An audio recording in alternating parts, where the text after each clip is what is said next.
Orgasm प्राप्त करण्याच्या मार्गातील विविध अडथळे याबद्दल आपण चर्चा करत आहोत. याचं इंट्रोडक्शन बघत असताना आपण हे बघितलं आहे की व्यक्तीला त्याच्या आयुष्यामध्ये ऑर्गॅझम मिळण्यात म्हणजेच समाधानाची भावना मिळण्यात, म्हणजेच तृप्ततेची भावना मिळण्यात, म्हणजेच पूर्णतेची भावना मिळण्यात दोन प्रमुख अडथळे असतात. एक तर तो व्यक्ती स्वतः म्हणजे त्याच्यातला स्वभाव, त्याच्यातली वृत्ती, त्याच्यातले गुणवैशिष्ट्ये वगैरे वगैरे, त्याच्या स्वतःचे बिलीफ, त्याचा दृष्टिकोन, अशा बऱ्याच गोष्टी, की तो स्वतः व्यक्ती म्हणून काय आहे, कसा आहे, त्याच्या आयुष्याचा दर्जा काय आहे, कसा आहे. आणि दुसरी, व्यक्तीला ऑर्गॅझम मिळवून देण्यात प्रमुख भूमिका बजावत असतो तो समाज, की समाजाने त्याला कशी वातावरण निर्मिती करून दिलेली आहे व्यक्ती म्हणून त्याचं आयुष्य जगायला. या दोन गोष्टी प्रमुख भूमिका बजावत असतात. तर या संदर्भाने आपण म्हणजे ऑर्गॅझम प्राप्त करण्याच्या मार्गातील विविध अडथळे हे जे बघत आहोत, तर यामध्ये आपण सेक्सद्वारे ऑर्गॅझम मिळण्याच्या मार्गातील अडथळे हा सुद्धा मुद्दा याच्यातच कव्हर करत आहोत. तर हेच आपण अजून थोडंसं समाज या सगळ्यामध्ये कसा अडथळा ठरतो हे याची थोडीशी माहिती आपण या व्हिडिओमध्ये घेणार आहोत, की समाज काय भूमिका बजावतो जेव्हा तुम्हाला त्यातल्या त्यात म्हणजे ओव्हरऑल माणसाला आयुष्य जगण्यासाठी ऑर्गॅझम प्राप्त करण्याचे वेगवेगळे सोर्सेस आहेत. तर या वेगवेगळ्या सोर्सेसद्वारे ऑर्गॅझम मिळवण्यात कसे अडथळे येतात हे आपण पुढे बघू. यामध्ये प्रामुख्याने सेक्सद्वारे ऑर्गॅझम प्राप्त करण्यात समाज कशा प्रकारे अडथळा ठरू शकतो किंवा अडथळा आहे यावर आपण थोडंसं समजून घेऊया. तर काय असतं ना, समाज माणसाला घडवण्यामध्ये खूप मोठी भूमिका बजावत असतो हे आपल्या सगळ्यांना माहिती आहे. तर आपल्याकडे काय आहे ना, म्हणजे लोकांचं जे म्हणजे सेक्स या गोष्टीद्वारे ऑर्गॅझम मिळण्यात समाजाने हा जो सेक्स नावाचा शब्द आहे किंवा माणसाच्या ज्या लैंगिक इच्छा आहेत, लैंगिक वासना आहे, या संदर्भाने व्यक्तीला ना त्या ज्ञानाच्या संदर्भात खूप कुपोषित ठेवलेलं आहे. याचा उल्लेख मागेही एकदा ओझरता आलेला आहे, की आपल्याकडे लैंगिक शिक्षणाची तरतूदच केली गेलेली नाहीये. मात्र ऍट द सेम टाइम व्यक्तीला त्याच्या आयुष्यभर सातत्याने आणि स्टेडी किंवा ज्याला आपण म्हणू शकतो ना, एक स्थिर लैंगिक सुख मिळावं याची व्यवस्था तर आपल्या समाजाने करून ठेवलेली आहे आणि त्या व्यवस्थेला तर खूप महत्व दिलेलं आहे. मात्र ती व्यवस्था ज्या उद्देशासाठी उभारलेली आहे, त्या उद्देशाला समाजाने खूप महत्व दिलं आहे आणि हा खूप मोठा विरोधाभास आपल्याला आपल्या भारतीय समाजामध्ये दुर्दैवाने दिसतो. आणि आज त्याच्याच परिणामी लोकांना त्यांचं लैंगिक सुख मिळत नाहीये आणि म्हणूनच मग त्याच्यामुळे खूप वेगवेगळ्या गोष्टी समाजात घडताना दिसत आहेत. नवरा बायकोच्या संबंधामध्ये त्यांचं जर लैंगिक आयुष्य स्थिर नाहीये, त्यांचं जर लैंगिक आयुष्य चांगलं नाहीये त्या नवरा बायकोचं, तर त्यापैकी कोणीतरी एखादा पार्टनर की ज्याची जी लैंगिक जे सुखाची जी गरज आहे ती खूप जास्त आहे, तो काहीतरी दुसरा बाह्य मार्ग शोधत आहे. त्यामुळे त्या दोघांचं इमोशनल बॉन्डिंग निर्माण होत नाहीये. मग माणसाची इमोशनल घुसमट होत असल्यामुळे भावनिक त्याच्या आत खूप मोठी त्याची एक एक भावनिक नैराश्य आल्यामुळे, त्याच्या भावना जपल्या न गेल्यामुळे माणसाच्या म्हणजे लोकांच्या मानसिकतेवर परिणाम होत आहेत आणि लोकांना विविध मानसिक विकार होत आहेत. या सगळ्या गोष्टी एकमेकांशी जुडलेल्या आहेत. आणि याचा संदर्भ किंवा याला कारणीभूत कुठेतरी आपला समाज आहे. ज्या व्यवस्थेचा मी उल्लेख केला, की व्यक्तीला त्याच्या आयुष्यभर, जीवनभर स्थिर आणि सातत्यपूर्ण काय म्हणता येईल लैंगिक सुख मिळावं, यासाठी उभारली गेलेली व्यवस्था म्हणजे लग्न संस्था आहे. की जिथे तुमच्या आयुष्यात तुम्ही स्त्री असावा पुरुष, तुमच्या आयुष्यात तुमचा एक स्वतःचा हक्काचा असा पार्टनर असतो आणि त्या पार्टनरनी तुम्हाला ते लैंगिक सुख देणं आणि तुमच्या सर्व लैंगिक इच्छा, लैंगिक गरजा पूर्ण करणं अपेक्षित असतं. याच उद्देशाने लग्न या संस्थेला इतकं महत्व आपल्याकडे दिलेलं आहे. पण दुर्दैवाने काळानुरूप ही जी लग्न संस्था आहे, हिने खूप वेगवेगळं काय म्हणता येईल वळण घेत घेत आज ही व्यवस्था ज्या कारणासाठी उभारली गेली आहे, ते कारणाचाच विसर पडला आहे. म्हणजे एक तर आपल्याकडे लहानपणापासून व्यक्तीला लग्नासाठी तयार केलं जातं, की तुला मोठेपणी लग्न करायचंय किंवा लग्न ही गोष्ट आपल्यासाठी खूप कॉमन आहे, की बाबा हां, लग्न करायचं. एका वयाच्या टप्प्यानंतर माणसाचं लग्न होतं. हे प्रत्येकाच्या मानसिकतेमध्ये आहे. पण भावनिकरित्या आणि सगळ्यात महत्वाचं शारीरिकरित्या त्याच्यासाठी तयार करण्याची कुठली सिस्टीमच उभारली गेलेली नाहीये. असा इथे खूप मोठा प्रॉब्लेम झालेला आहे.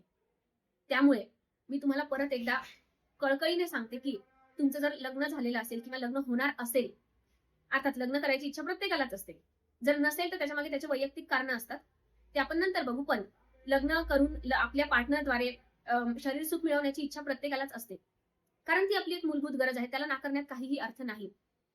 पण मग ते लग्न केल्यानंतर लग्न करण्याचा मुख्य एक प्रमुख उद्देश शरीर सुख मिळणं हा सुद्धा आहे. पण जर समाज तुम्हाला ते शरीर सुख मिळवण्यासाठी तयार नसेल, तयारी तुमची करून देत नसेल, तर तुमची ती तयारी तुम्ही स्वतः केली पाहिजे. आणि स्वतः केली पाहिजे म्हणजे काय? तर तुम्ही एक तर सगळ्यात आधी आपलं शरीर समजून घेतलं पाहिजे. आपल्याला आपलं शरीर शरीर कळलं पाहिजे. आपल्याला आपल्या भावना कळल्या पाहिजे. याआधी जसं सांगितलं आपलं स्वाधिष्ठान मजबूत करून आपल्याला आपल्या भावनांना आणि आपल्या मानसिकतेला हाताळता आलं पाहिजे. म्हणजे आपल्याकडे लग्न करण्याचं योग्य वय कुठलं समजलं जातं? हां, एखादा माणूस, एखादा व्यक्ती म्हणजे मुलांच्या संदर्भात तर काय, की बाबा हा मुलगा आता पैसे कमवायला लागला, याच्याकडे चांगल्या पगाराची नोकरी किंवा बिझनेस आला, ठीक आहे, मुलगा लग्नायोग्य झाला. मुलीचं काय, मुलीला सगळं घरकाम येतं, सगळं काम शिकली, मुलगी लग्नासाठी तयार झाली. फक्त एवढंच बघून त्यांना लग्नासाठी तयार असल्याचा शिक्का त्यांच्यावर मारला जातो. मग त्यासाठी कोणी त्यांच्याशी बोलत नाही, की लग्न झाल्यावर जे काही त्यांना शरीर संबंध ठेवण्यासाठी त्यांची जी मानसिकता तयार करायची ती कोणी त्यांना तयार करून देताना दिसत नाही. ते गृहीत धरलं जातं, की यांनी याची स्वतःची तयारी केली असेल. मग जर तुम्हाला गृहीतच धरलं जातंय ना, की तुम्ही तुमची करणार असाल, मग करा ना तुम्ही. तुम्ही का कमी पडताय? विशेषतः मी हे मुलींना, स्त्रियांना सांगेल, की यात कमी पडू नका. आजकाल सोशल मीडियाचा जसं आपण दुष्परिणामांची चर्चा करतो, तसं सोशल मीडियाचा चांगला एक हे परिणाम हा सुद्धा आहे, की तुम्हाला या संदर्भात मार्गदर्शन करणारे जे म्हणजे त्याच्यातले डॉक्टर्स असतील, तज्ञ मंडळी असतील, काउन्सिलर असतील, संशोधक असतील, तर हे सोशल मीडियावर हे ज्ञान तुम्हाला उपलब्ध करून दिलेलं आहे. तर तुम्ही आधी एक योग्य लैंगिक शिक्षण घ्या. ती खूप मूलभूत गरज आहे ते शिक्षण आपल्याला असण्याची. आपण स्त्री आणि पुरुष म्हणून नक्की आपल्या गरजा कशा आहेत? स्त्री आणि पुरुष म्हणून आपल्याला काय क्वालिटीज मिळालेल्या आहेत, त्या एक्सप्लोर करा. त्या समजून घ्या. त्याचं सौंदर्य जाणून घ्या, की स्त्री असण्यात काय सौंदर्य आहे, पुरुष असण्यात काय सौंदर्य आहे. आपले जे लैंगिक अवयव आहेत, ज्याच्याद्वारे तुम्ही स्त्री आहात की पुरुष हे ठरतं, त्या अवयवाची ओळख करून घ्या. त्याच्याबद्दल मनामध्ये भीती बाळगू नका. हे असं सगळं जे आहे ते आधी तर लैंगिक शिक्षणाचं ज्ञान घ्या. समाज ते तुम्हाला देणार नाहीये. समाजाने त्यासाठी कुठलीही तरतूद केलेली नाहीये. अगदी तुमच्या आई-वडिलांनी सुद्धा केलेली नाहीये. हे झालं एक, की तुम्ही स्वतः शिक्षण घ्या. हे तर झालं तुमच्या वैयक्तिक स्तरावर. दुसरं, की जेव्हा तुमच्या आयुष्यात तुमचा पार्टनर येईल, इथे प्रामुख्याने आपण लग्नाबद्दलच बोलूया. जे कपल रिलेशनशिपमध्ये आहे, कपल सुद्धा हे फॉलो करू शकतं, म्हणजे अनमॅरिड कपल सुद्धा, की तुमच्या पार्टनरशी तुम्ही मोकळेपणाने या विषयावर बोला. तुमच्या पार्टनरशी तुम्ही या संदर्भात बोला, बोलत राहा. त्याचं कारण आहे, की मुळात लग्न संस्थेचा उद्देशच हा आहे, की व्यक्तीला कॉन्स्टंट म्हणजे सातत्याने आणि स्थिर त्याच्या सर्व लैंगिक इच्छा पूर्ण होण्यासाठीच लग्न संस्था निर्माण झालेली आहे. म्हणजे तुम्हाला तुमच्या आयुष्यात बायको पाहिजे, तर ती फक्त तुमचं घरकाम करण्यासाठी, तुमचं घर सांभाळण्यासाठी आणि मग तुम्हाला तुमच्या मुलाबाळांना जन्माला घालून तुमचा संसार करण्यासाठी एवढंच नाहीये. तुमच्या आयुष्यात तुम्हाला एक पत्नी असण्याचा सगळ्यात पहिला उद्देश हा आहे, की तुम्हाला आयुष्यभर शरीर सुख मिळावं. आणि स्त्रियांसाठी सुद्धा, की स्त्रिया या त्यांच्या ज्या शारीरिक गरजा आहेत त्या पूर्ण करण्यासाठी किंवा काय म्हणता येईल, स्त्रियांची जी भावनिक संवेदनशीलता जसं आपण म्हटलं, की ती थोडी जास्त असते. किंवा स्त्रियांना जेव्हा काय म्हणता येईल, व्यक्तीला जे काही भावनिक आघात जर कधी एखाद्या व्यक्तीच्या मनावर घडले, तर ते ट्रॉमा दूर करायला सेक्स ही गोष्ट खूप मदत करते. तर हे ट्रॉमा सुद्धा हील होण्यासाठी सेक्स ही स्त्रियांची खूप मोठी गरज आहे. स्त्रियांच्या संदर्भाने फक्त प्रजनन करायचं आहे, त्यांना एक जीव जन्माला घालायचा आहे. फक्त एवढाच एक स्त्रियांच्या आयुष्यात सेक्सचा उद्देश नाहीये. हे लक्षात घ्या.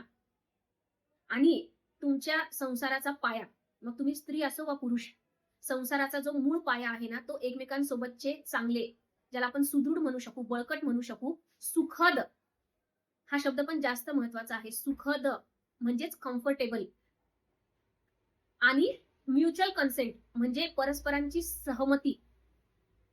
या सगळ्या गोष्टींनी परिपूर्ण असं तुमचं सेक्शुअल लाईफ हा तुमच्या वैवाहिक आयुष्याचा खरा पाया आहे. यासाठी लग्न संस्था निर्माण केली गेलेली आहे.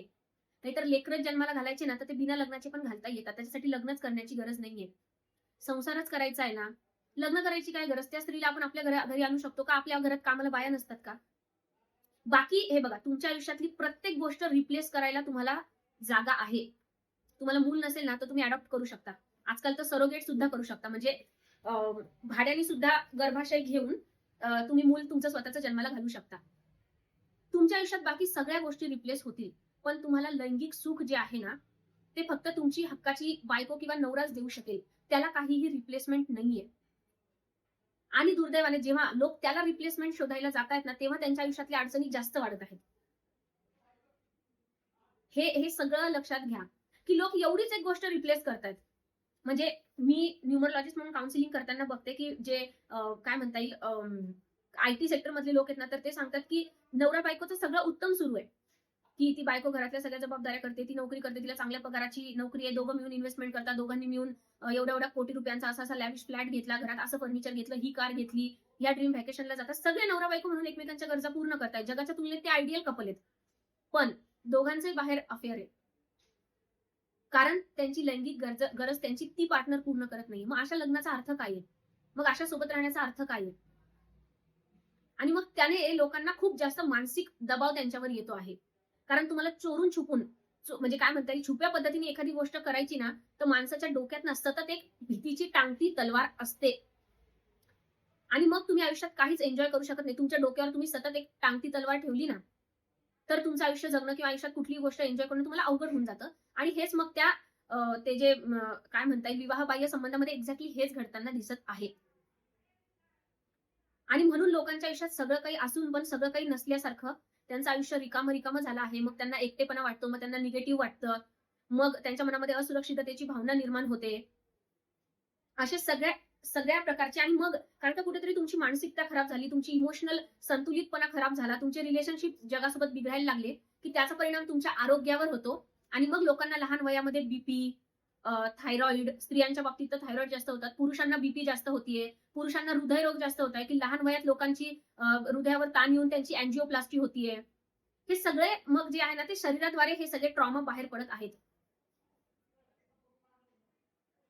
असं सगळं घडत आहे. त्यामुळे कपलला माझं सांगणं आहे, मॅरिड किंवा अनमॅरिड कपलला, की सगळ्यात आधी जोपर्यंत तुमच्या वैवाहिक आयुष्यामध्ये तुमच्या लैंगिक संबंधाचा पाया बळकट होत नाही, तोपर्यंत संसारात पुढची कुठलीच जबाबदारी घेऊ नका. लग्न झाल्यानंतर किमान 1 ते 1.5 वर्ष तुम्ही तुमच्या दोघांमध्ये एक सुदृढ शरीर संबंधाचं नातं निर्माण होण्यासाठी त्या नात्याला वेळ द्या. तो एक वर्षाचा काळ जो आहे ना, तो तुम्ही तुमच्या करिअरमध्ये थोडासा होल्ड केला ना तरी चालेल. नंतर करिअर करता येईल. तुम्ही उशिरा थोडंसं घर घेतलं ना चालेल. तुम्ही 1 वर्ष उशिरा लेकरू जन्माला घातलं ना चालेल. पण तुमच्या दोघांच्यातच बॉन्डिंग झालेली नाहीये शरीराची. तुमचे शरीर बॉन्ड झालेले नाहीये एकमेकांशी. आणि तरी तुम्ही एकावर एक जबाबदारी घेतच आहात ना, तर तुम्हाला ती जबाबदारी मग पेलणं अशक्य होतं. कारण तुमच्या संसाराचा पाया तिथे बळकट नाहीये. जशी एखादी बिल्डिंग आहे, ती बिल्डिंगचे जर जे कॉलम आहेत तेच जर कमकुवत असतील ना, तर ती बिल्डिंग मजबूत नाही राहू शकत. त्या बिल्डिंगवर तुम्ही समजा त्या बिल्डिंगची भिंत जी आहे ती कमकुवत आहे आणि त्या भिंतीवर तुम्ही एक महागडी पेंटिंग लावायची ठरवली किंवा महागडा पेंट द्यायचा ठरवला, तर तो पेंट तिथे बसणार नाही कारण भिंतच कमकुवत आहे. तसं सगळं होतंय. तुम्ही मुलं-बाळं तर जन्माला घालतायत, पण त्या मुलं-बाळांना तुम्ही तुमच्या आतला ट्रॉमा देत आहात. तुमच्या आतल्या ज्या विकृती आहेत, तुमच्या आत जे विकार आहेत, तुमच्या आत ज्या काय म्हणता येईल वृत्ती आहेत, ज्या चुकीच्या अनहील्ड वृत्ती ज्या तुमच्या आत आहेत, की तुमच्या मनामध्ये रागाची भावना आहे, द्वेषाची भावना आहे, निराशेची भावना आहे, नकारात्मकतेची भावना आहे, असुरक्षिततेची भावना आहे. मनामध्ये सतत भविष्याची काळजी वाटत राहते, चिंता आहे, तणाव आहे. असं जे तुमच्या आतले विकार आहेत ना, तसे विकारयुक्त बालक किंवा मुलं तुम्ही जन्माला घालत आहात. त्याचं कारण आहे, की नवरा-बायकोंनी एकमेकांचे हे ट्रॉमा शरीर संबंधाद्वारे हील केलेले नाहीये. तर कृपया हे करू नका. सामाजिक दबावाला बळी पडू नका. समाजाने एकतर तुम्हाला लग्नासाठी ज्या भावनिकरित्या, ज्या शारीरिकरित्या तयार करायचं ते केलेलं नाहीये. आणि दुसरं, की लग्न झाल्या ते तुम्हाला प्रेशराईज करताय, की लेकरू कधी होणार, काय ते सो कॉल्ड गुड न्यूज कधी देणार, काय असतं ते लाडू खाऊ घालणार, जिलेबी खाऊ घालणार, व्हॉटएव्हर. त्या दबावाला बळी पडू नका. आधी स्वतःच्या आयुष्याचा विचार करा. आपल्याला काय हवंय? ही जी आपल्या आयुष्यात आलेली स्त्री आहे, हिला आपल्याला काय देणं अपेक्षित आहे? आणि आपल्याला हिच्याकडनं सगळ्यात महत्त्वाची अशी कुठली गोष्ट मिळणं अपेक्षित आहे, जी रिप्लेसेबल नाहीये, जी दुसऱ्या कुठल्या गोष्टीने रिप्लेस नाही होऊ शकत. आणि स्त्रीनी पण हा विचार करायचा आहे. स्त्रियांनी सुद्धा हे लक्षात घ्यायचं आहे, की एक पुरुष म्हणून पुरुषांची जी शारीरिक गरज आहे, शारीरिक भूक आहे ती जास्त आहे. त्यामुळे आपण जगाचा विचार न करता, कोणाचीही पर्वा न करता आपल्याला आपल्या नवऱ्याला शरीर सुख द्यायचं आहे. त्यासाठी स्वतःला शारीरिकदृष्ट्या, मानसिकदृष्ट्या, भावनिकदृष्ट्या तयार करा. त्याला ग्रँटेड घेऊ नका. स्वतःवर काम करा. स्वतःचं सौंदर्य असेल, स्वतःचं स्त्रीत्व असेल, त्याला खुलवा, त्याला फुलवा. आणि ही स्त्रीची एकटीची जबाबदारी नाहीये, तिच्या पार्टनरची पण जबाबदारी आहे, की आपली जी पार्टनर स्त्री आहे तिला खुलवा, तिला फुलवा. तिच्या मनामध्ये सेक्सबद्दल जर गिल्ट असेल, घृणा असेल, तर ती घृणा बाहेर काढायला तिला मदत करा आणि एकमेकांच्या मदतीने तुमचं स्वतःचं असं एक तुमचं लैंगिक संबंधाचं विश्व निर्माण करा, की ज्याच्यावर तिसऱ्या कोणाचाही प्रभाव नाहीये, ना सोशल मीडियाचा, ना त्यातल्या त्यात त्या मूर्ख विकृत पॉर्न ते जे काही बघता तुम्ही त्याचा, अशा कुठल्याही विकृत नातलगांचा दबाव, माझ्या पूर्व आयुष्याचा दबाव, माझ्यामधल्या ट्रॉम्यांचा दबाव, अशा कुठल्याही दबावाला बळी न पडता आपण त्या व्यक्तीसाठी आहोत आणि तो व्यक्ती आपल्यासाठी आहे. एवढी एकच समर्पणाची भावना मनामध्ये ठेवून आपल्या त्या पार्टनरला शरण जा. जसं आपण देवाला जातो की नाही, अगदी तसंच. कारण ही तीच भारतीय संस्कृती आहे जिथे लैंगिक संबंधांना तेवढा पवित्रतेचा दर्जा दिलेला आहे. आणि म्हणूनच इथे कामसूत्र सारख्या ग्रंथांची रचना झालेली आहे. कारण लैंगिक सुखाचं महत्त्व आपल्या पूर्वजांना सुद्धा माहीत होतं. कृपया त्याला विकृतीत बदलू देऊ नका. तुमची वासना पूर्ण करण्यासाठी तुमचा तो जो लग्नाचा पार्टनर आहे ना, त्याला मनापासून स्वीकारा, त्याला मनापासून शरण जा, समर्पित जा आणि मेक शुअर की तुमच्या त्या पार्टनरला ना, तुमच्यामधल्या सगळ्यात चांगल्याच गोष्टी अनुभवास आल्या पाहिजे. तुमच्यातले हे जे ट्रॉमा आहे, विकार आहे, विकृती आहे, हे थोडंसं स्वतः हँडल करायला शिका. त्यासाठी स्वतःवर काम करायला शिका. त्यासाठी बऱ्याच टेक्निक आहे, योगा आहे, मेडिटेशन आहे, ध्यान आहे. थोडंसं ते तुमच्या लाईफस्टाईलमध्ये आणा. आणि ते सो कॉल्ड कपल्स गोल जे तुम्ही सेलिब्रिटींचं बघता ना, ते तुमच्या आयुष्यात तुम्ही तुमच्या पद्धतीने आणण्याचा प्रयत्न करा. बघा तुमचं आयुष्य किती सोपं होतं. बघा या जगात ना प्रत्येक गोष्ट मिळण्यासाठी खूप कष्ट करावे लागतात. आनंद मिळण्यासाठी, सुख मिळण्यासाठी, समाधान मिळण्यासाठी खरंच खूप कष्ट करावे लागतात. पण त्यातल्या त्यात लैंगिक सुख ही एक अशी गोष्ट आहे ना, जी आपल्याला कमीत कमी श्रमामध्ये जास्तीत जास्त काय म्हणते ना, फळ देते आणि त्यासाठी तुम्हाला जगात फक्त एकाच माणसावर काम करण्याची गरज आहे. तुम्हाला 100 माणसांवर काम करण्याची गरज नाहीये. उदाहरणार्थ तुम्हाला ऑफिसमध्ये प्रमोशन पाहिजे. तिथे तुम्हाला किती काम करावं लागणार आहे? तुमच्या कलीगला सांभाळून घ्यावं लागणार आहे, टीमला सांभाळून घ्यावं लागणार आहे, बॉसला सांभाळावं लागणार आहे, त्याच्यावरच्या बॉसला सांभाळावं लागणार आहे. आयुष्य खूप अवघड आहे तसं बघायला गेलं तर आजच्या काळामध्ये. अशा वेळी सगळ्यात सोपी गोष्ट कुठली असेल तर तुमचं लग्न झालेलं असेल किंवा लग्नाद्वारे जो पार्टनर तुमच्या आयुष्यात येणार आहे ना, त्याच्याद्वारे तुम्ही तुमच्या आयुष्यात सुख, शांती, समाधान मिळण्यासाठी हे जे लैंगिक सुख आहे ना, हा त्यातल्या त्यात एक खूप शाश्वत आणि चांगला मार्ग आहे. तो कृपया मिस करू नका. कोणाच्याही नादी लागून कोणत्याही कशानेही प्रभावित न होता. बाकी भेटूया पुढच्या व्हिडिओमध्ये.